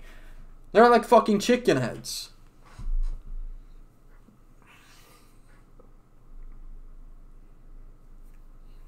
They just see a path and they fucking take it. They don't take into account of all the fucking possible outcomes.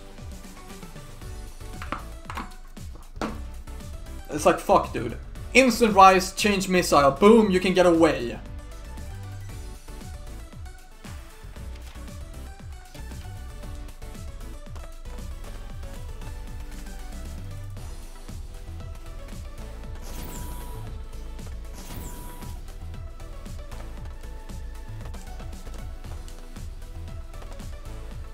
Or, you know, there's also one fucking possible, you know, solution to this fucking shitty ass game, and maybe the match would have gone better if that was the case. The fucking crosshair actually shoots where you fucking put it. Crosshair's in the middle here. That's where the fucking Raider is. I activate the super, boom. Shifts to the fucking left for no reason. Fucking broken ass piece of shit. Noxious shit. Can't even get fucking crosshairs to work properly in this game. So I'm sure Bert and Tom are still good friends, but maybe they are getting kind of sick of each other at this point, or at least Tom is getting sick of Bert, and maybe that's another reason why they haven't done a podcast together in over a month at this point. And, you know, I'm sure this is why Tom doesn't want to go on tour with him either, because he just doesn't want to be around loud, obnoxious, drunk people. Like, Tom seems to be taking himself more seriously, but Bert, he still acts like he's in college. You know, he's always going to be a party animal, even though I think he did stop drinking, or he stopped drinking as much. I'm sure he still does drink. But I just don't think Tom is interested in dealing with his behavior anymore, and I think he's kind of outgrown him. Like Bert, he mentioned on another podcast that if it weren't for Two Bears, One Cave, they would barely talk anymore. And then just the way Tom talks about working with Bert outside of the podcast, it sounds like his worst nightmare. Like Tom said that he told Bert they could give him all the money they made from the cruise, and there's still no chance he would do it, which I guarantee Bert did not handle well. I mean, it is pretty insulting if Tom said that to him, and it's kind of insulting to his fans. And it's funny because Tom's acting like they have completely different fan bases, and he's offended that Bert would say that they have a similar audience, but I mean, they definitely do. Like, obviously they do a huge podcast together and their fans overlap, but I think Tom's trying to act like he's above Bert, and Bert asking him to go do this cruise ship show is ridiculous. And it's funny because just in my last video I was talking about how it's surprising Tom manages to put up with Bert, but during this podcast you could tell Tom lets it out, and he's definitely annoyed with Bert constantly asking him to do shows. And this gets brought up because Colin Quinn mentions how Bert's always asking him to do stuff and he always turns it down, and it sounds like he kind of gets annoyed by it, but he's more polite about it than Tom is. Yeah. And they said, Bert wants you to come and do a couple of guest spots on the tour. Yeah. And my manager, my agent, they're both like, Bert wants you to come. These are great tours. I go, I'm not going to do Bert's. Look, here's the thing about comedy. I love Bert. Yeah. But I'm saying, it's like anything else. Not everybody has the same audience. No, they don't. You know what I mean? That's just, nobody even thinks about this. Like, hey, you're exposed to a different audience. Yeah, an audience is going to be like, first of all, they probably have a vague idea who I am. They're not interested. I'm not interested. Everybody go their way, a separate way. You know what I mean? So when you see Bert, tell him thank you. Stop making offers. I'm not going to be saying no the rest of my life. By the way, just so you know, I have rejected everything he's ever and then he'll be like, he goes, dude, you know we have the same audience, right? And I go, no, we fucking don't. No, we don't. He talked about his fucking cruise, his Bert cruise, and he was like, the cruise. I go, can I tell you something? He goes, don't worry, I already told him not to send you an offer. I go, you could send me the gross of the cruise, the entire cruise, and I would turn it down. I mean, I love it. Yeah. I love it. But it's just, there's different things going on there. You know what I mean? Yeah, that's a nice way of saying it. Yeah, but I'm just saying. There are different things going on there. And it's like, it's just, everyone's got their, you know, everybody's got this idea that, like, all comedy is an audience. My favorite part, I'm sorry, of the last few minutes, though, is that you've very kind of, like, diplomatically said, Bert's a fucking retard. No, I'm not. No, yeah, kind of. No, he's dumb that he doesn't know what cloying is. But look, but I mean, no, I'm saying, no, I'm literally saying that most people in the industry don't seem to understand that there's different audiences for different comedians. Agents don't end up long enough where you get an offer for something and it's like, I'm not shaking my head at the money, but you go, is the exchange of this money worth what I know this experience will be? Yeah. And then you go like, these are not equal. That's You know? 100% Yeah. right. And you can't believe you're not going to take the money. That's but the you're part. like, damn it. And you Yeah. keep. And when you, but the problem is when you do take the money, that month beforehand is ruined. Yeah, it is. Your whole life is ruined Yeah. because your stomach hurts because you're like, I know I'm going to this thing. It's not going to be pretty. And I would imagine Bert has a hard time hearing no from them, especially Tom. Like the fact that he doesn't want to do anything outside of the podcast. Bert probably isn't very happy about that. Like if somebody doesn't want to hang out with him or be around him, he doesn't handle that very well. Like if you remember his whole meltdown over the Thai food, I think the tension between him and Joe List started originally because Joe didn't want to go into the bar with him. And it seemed like Bert took that personally, like Joe didn't want to be around him. So I'm sure Tom turning down all of Bert's offers and basically saying you couldn't pay me enough to go on that cruise, Bert definitely took offense to that, and I'm sure that caused a rift in their relationship. Because also the way Tom talks about it, he does sound annoyed, like Bert constantly asks him and he has to say no multiple times. And also speaking of Bert's meltdown at Joe List, I'm sure Tom wasn't too happy hearing about that either. Like around the time when the story came out, when Ari mentioned it on Two Bears One Cave, a few episodes after that, Tom and Bert admitted that they got in a couple of arguments, but then they worked things out. We had an issue that was bothering both of us. And what happens, we weren't talking about it. And we were texting and going back and forth. And then if we did call, it was at a bad time. Like I was on an airplane or he was in his Porsche, you know, whatever. And I said to him, let's come in 30 minutes early and have a conversation. We walked in and it was uncomfortable. It was really uncomfortable. And by the way, we've done that twice recently. Mm-hmm. And I'm telling you, when I say I feel so much better about our friendship because of those. And I just was like, and trust me, I burned it to the ground. I was like 9 times. I was like, I guess Tom doesn't want me in Two Bears anymore. I guess Tom wants to do Two Bears with some Daniel Ricciardo. Old Danny Ricciardi coming out to Austin to live with his best. Oh, maybe Brad Pitt and him want to do Two Bears. Maybe. I was like, that's what he's doing. He's trying to sniff me out so him and Brad Pitt can do Two Bears. So I'm not completely sure what they were arguing about, but I'm sure it had something to do with his meltdown over the Thai food. And also I believe sometime around this podcast is when he stopped drinking. So I feel like his meltdown and maybe Tom being upset with him had something to do with that. But either way, you know, if Bert has been sober for months now, that definitely is impressive, even though I'm sure he is drinking a little bit. But you can tell he does look healthier. And also, I'm sure him and Tom are still good friends. I don't think they hate each other or anything like that. But in terms of the podcast, you know, it just seems like maybe Tom is kind of outgrowing Bert and he wants to take himself more seriously. And they're both just really busy. You know, they're obviously struggling to even get together to do the show. So with the way things are headed, they either just continue doing what they've been doing recently and banking episodes and having on guests all the time and just kind of run the podcast into the ground, or they try to change things and go back to the original format, which I don't know if they have the time for, and I don't know if Tom really wants to do at this point. And I would say maybe they just agree to end it and quit while they're ahead.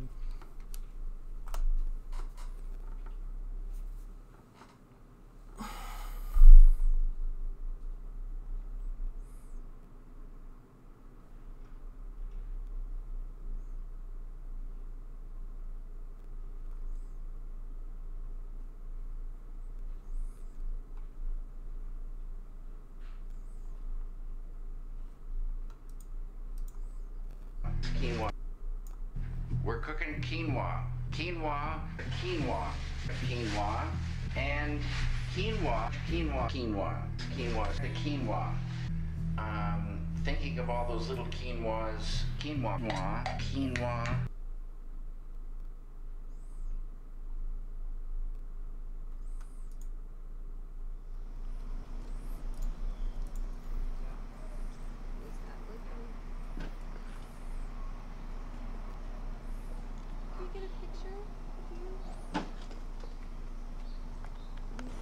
Okay. All right. Can I smoke a cigarette with you guys? Sure. You got a light? You'll have to show me the button. Okay. Right? Yeah, sorry about that. Okay. All the smokers come out of the I know, closet. right? Kelly, get in here, you guys. Come on, Come Kelly. on, it's a We group.